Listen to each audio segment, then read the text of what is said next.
Dear Kuya Poy, ako po si George, 29 years old mula dito sa Tanza, Cavite. Gusto ko lamang ibahagi ang kwento ko sa inyong programa. Ang totoo niyan ay isa po akong call center agent at ilang beses na rin akong kinailangang magpalipat-lipat ng kumpanyang pinapasukan. Sa mga kumpanyang pinagtatrabahuhan ko ay doon ko rin nakilala ang girlfriend kong si Gretchen. 3 taon na kami ngayon ng girlfriend ko, Kuya Poy.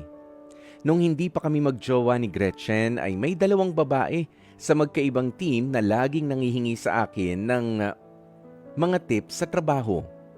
Wala namang problema sa akin yun eh. Yung isa pa nga ay laging tumatabi sa workstation ko pero during that time ay nililigawan ko na si Gretchen. Pinapaliwanag sa akin ni Gretchen na may gusto raw pala ito sa akin. Kaya sila lumalapit. Nung una ay hindi ko lang naman pinapansin. Natural lang naman yun sa isang tao na meron tayong hinahangaan. Pero nang dumating na ang Valentine's Day, ay hindi ko na namalayan na may nag-iwan pala ng tsokolate sa station ko. Ang sabi na lamang ng team leader ko na tropa ko, yung isang babaeng nag-iwan daw ng tsokolate sa lamesa ko, yung isa sa mga babae sa company, Kuya Poy, na inaya pa akong manood ng sine. Pero parehas ko silang tinanggihan kasi nga meron na akong babaeng nagugustuhan. Plus, meron na rin akong ide-date. At after a week nga, ay nagbunga na ang panliligaw ko kay Gretchen at naging official na nga ang relationship namin.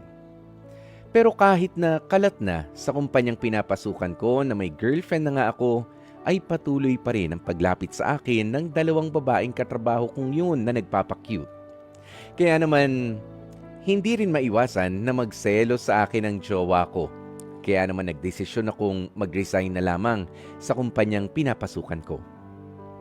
Paglipat ko sa ibang BPO company, akala ko magiging okay na ang lahat. Not until may isang babae na ang pakilala sa akin ay isa raw siyang lesbian o miyembro ng LGBTQIA+ community. Pero panay chat sa akin ng katrabaho kong yun. Akala ko nung una ay gusto lang makipagkaibigan dahil bago lang ako sa workplace. Pero para bang astang jowa na ang trato sa akin kesyo panay ang tanong sa akin kung kumain na raw ba ako o kung kumusta ba ang takbo ng relationship namin ng girlfriend ko. Ang masaklap pa nga ay nabubuksan din nitong si Gretchen na girlfriend ko ang telepono ko.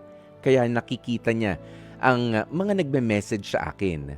At ayon nga sa jowa ko, gusto raw ako ng katrabaho kong yun. Which is, nagtutugma rin naman ang pakiramdam naming dalawa.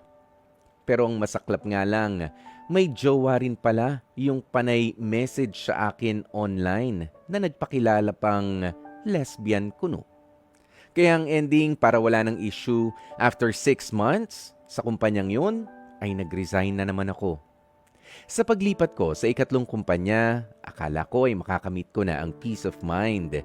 Pero may ka-team na naman ako na panay ang chat sa akin.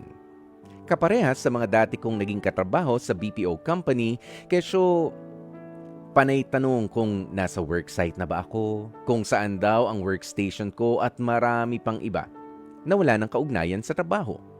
As usual, wala namang issue sa akin yun kaya hindi ko lang pinansin ang mga messages na yun.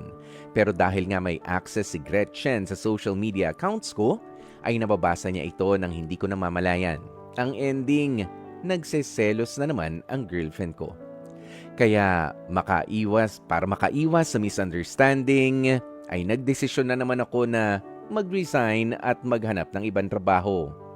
Nakakatawa nga lang, Kuya Poy, na nasa pang-4 na office na ako ngayon simula nang maging kasintahan ko si Gretchen.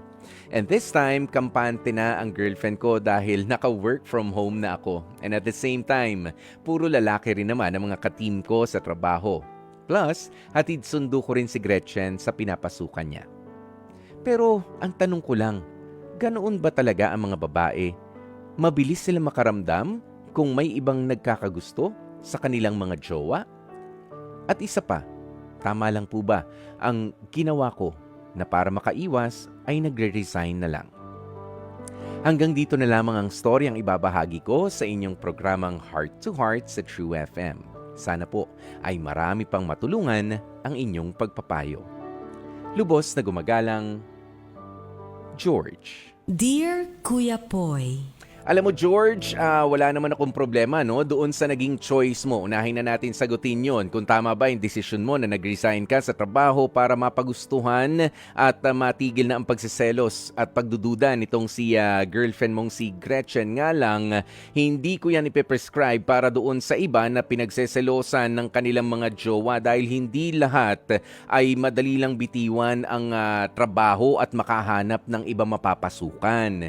'Di ba? Swerte ka na meron ka agad napapasukan pagkatapos mong umalis sa isang trabaho, pero kung dahil lang naman sa selos, baka kaya rin naman na disiplina mo na lamang sa sarili ang pumigil at pumatay doon sa pagiging mainit sa'yo, okay? Ng mga nagkakagusto sa'yo, no? Sa mga umaaligid. Kasi after quite some time, kahit na anong pagpapapansin ang gawin ng mga umaali-aligid sa'yo kapag nabigyan mo lang respectfully ng atensyon mo pero hindi mo sila binibigyan ng special na treatment, titigil din naman yung mga yan. Plus, aaminin mo na rin sa kanila na meron na akong jowa, I'm taken. Kung gusto ninyo ay friendship, sige, I can give you friendship. Pero kung bukod pa dun, I'm sorry, committed na ako. 'Di ba? Ganun lang naman yun eh. Kung makulit sila, kulitin mo rin sila sa mga sagot mo. 'Di ba? Pero kung choice mo nga na lumayo na lamang, well, that's on you, George. Hindi kita masisisi dyan. Basta ang mahalaga ngayon ay maganda ang itinatakbo ng relationship ninyo ni Gretchen. Pero syempre, ikaw ba? O baka mabubore ka na nagtatrabaho ka dyan sa sa bahay lang. Sabihin mo naman, Gretchen, ito na lang 4 na sulok ng kwarto ang nakikita ko palagi. O baka gusto mo na naman lumabas, pwede rin naman yon. Pero sabi ko nga, nag-uumpisa ang lahat ng yan sa malakas nating pamigil, sa disiplina at sa respeto sa ating karelasyon. Yung pagiging honest mo at pagiging faithful sa kanya, kahit anong gawing paglapit ng iba, hindi ka malalapitan, mapapagod din sila, basta tapat ka sa kanya. Your loyalty will speak for itself, okay? At dyan na nga po natin tatapusin ang ating Dear Kuya Poy.